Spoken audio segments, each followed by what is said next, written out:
Thank you for that.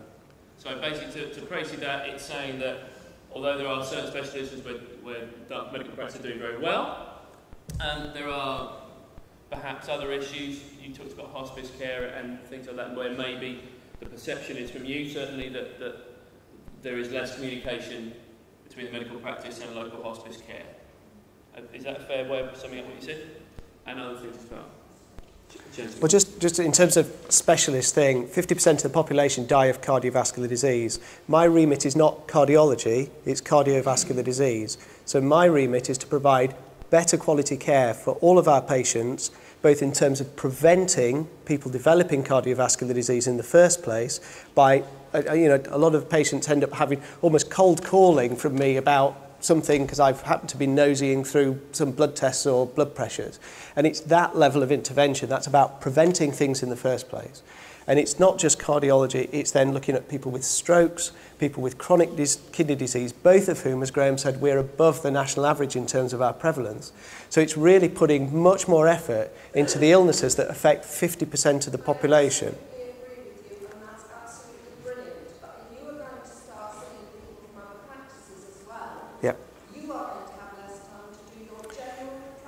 Not necessarily, because I work in the practice 4 days a week. And that's what my contracted hours are within the practice, and I spend a day a week currently doing other work. So it doesn't necessarily follow that I will have to spend less time in the practice. In terms of cancer care, it takes, as I said, it takes 3-4 years to train a GP up to that sort of level, and we can't just do that all the time. And the provision of the type of services you were talking about, like Macmillan nursing and hospice at home and other sort of community cancer services, are not a service that's offered by general practice. Those are services that come out of community hospice services.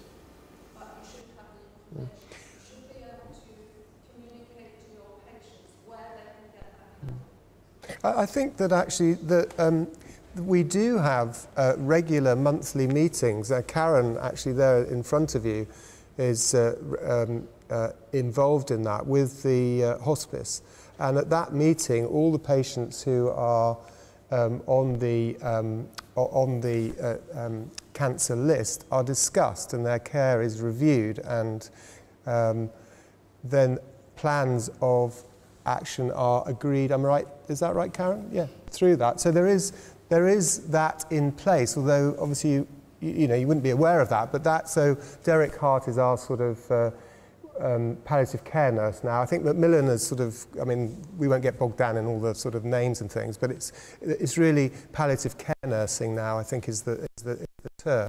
And there are regular meetings between the practice and the palliative care team. They do take place. Karen has part of her surgery blocked out once a month to enable her to attend that. But you're right, all these initiatives do have an impact, and one can't negate that. I mean, I suppose the supportive stuff is that actually it's trying to nibble away at trying to improve the quality care in those particular areas and deliver things, as you're suggesting, more at home. I mean, your experience doesn't seem to sort of quite match what I'm aware is meant to be happening, and I'm not sure why that has happened, but all I can say is that actually we have got those systems in place, but obviously they need to be developed.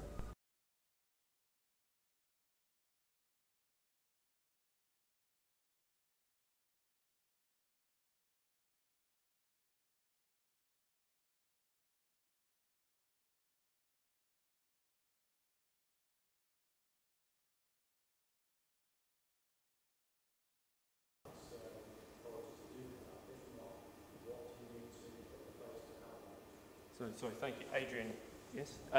Adrian has asked, as the medical practice is now a subcontractor or a contractor to the NHS, essentially what he's saying is when GP commissioning comes in, that's going to turn around and suddenly the GPs will be in power. And he's asking whether or not they have, and the word he used was wherewithal, whether or not they have the expertise, whether or not they have the knowledge and the systems in place to cope with that change.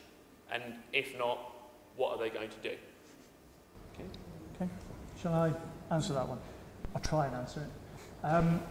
Really important point, individual practices are not going to be commissioning healthcare by themselves. These are going to be groups of practices, and in our case, potentially, that there will be 17 practices working together, covering a population of 107,000 patients to commission healthcare.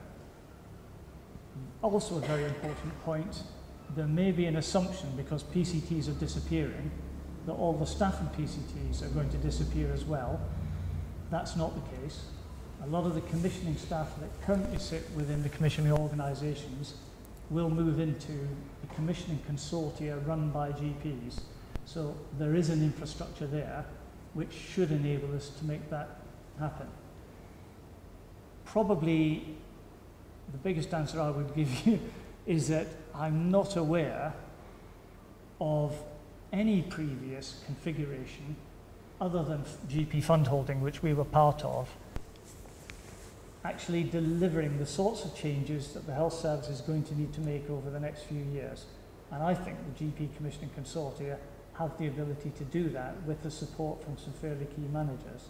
And frankly, some of the stuff we've heard tonight around access, around care of the terminally ill, and I wouldn't want the care of one patient to sort of colour the entire debate, but you know, the general discussion about care of the terminally ill, we are going to have to do more and more and more of this at home, because we can't afford to turn it into a hospital specialist-based care. And frankly, over the last 20 years, I've been doing less and less and less home care, and the nurses and therapists have been doing more and more and more home care, and that's because the government's driven up what they call the access agenda. You can see a GP within 24 hours. You can see, you have the right to an appointment same day. These are issues which inevitably are turning our attention into what comes through the front door, not what we can do to keep people out of hospital. So the answer is I think we can. I think we'll need very, very good commissioning staff with us, and it's not really starting from scratch. This is not the revolution that everybody thinks it is. Okay, there was a gentleman, and I'll come here, and then I will come to you after this lady here. Yes, sir. My name is Alan Jones. I'm interested in mental health. I'm not, in the presentation that you gave, I didn't hear anything about mental health. I might have missed it because I'm not good at that. But I'm actually thinking that some of you doctors suffer from stress, depression, alcoholism, all those kind of things are really high up.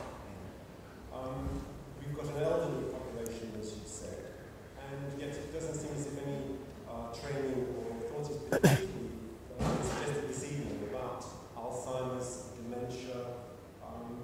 Then again, given that things can get tight for everybody, there's going to be more stress-related illness, more people seeking help for things to do that. This is a presentation. Thank you. It's interesting. Oh, sorry. Do you want to sort of reflect that? Alan has been asking specifically, after all the specialisms that were highlighted in the presentation, and it's asked about mental health, ways of dealing with stress, depression, alcoholism. Though I want to say I'm not aware of any particular problems with the GPs at Dartmouth Medical Practice, although I don't want to speak for them. And it's asked whether there are plans in place for the medical practice to look at those problems. I mean, it is a really important point. You touched on two very important points, and certainly in terms of dementia, memory problems, that's going to be an increasing challenge for nationally and particularly in our practice population. Funnily enough, yesterday it didn't work out, but we had planned to have the dementia lead for Devon come and talk to us. Yesterday morning was one of our clinical governance sessions, and that's sort of looking at improving services and reflecting on what we've done. And what was scheduled was that we were having a presentation from the dementia lead for Devon. Unfortunately, for a variety of reasons, that didn't happen, although it will be scheduled for the next governance meeting, which will be in June. Point is that we're aware that that's an issue that we need to develop our skills, and we've taken steps to become involved in the initiatives that are going on. I mean, I think also in terms of the contract for doctors, the aspects of quality of care, they're flagging up dementia as being an important touchstone of quality. So I think the things are changing, and I think a lot of that change is not just around doctors. I mean, it could be argued it's very much about organisation of services and developing and skilling up allied professionals to help with the care.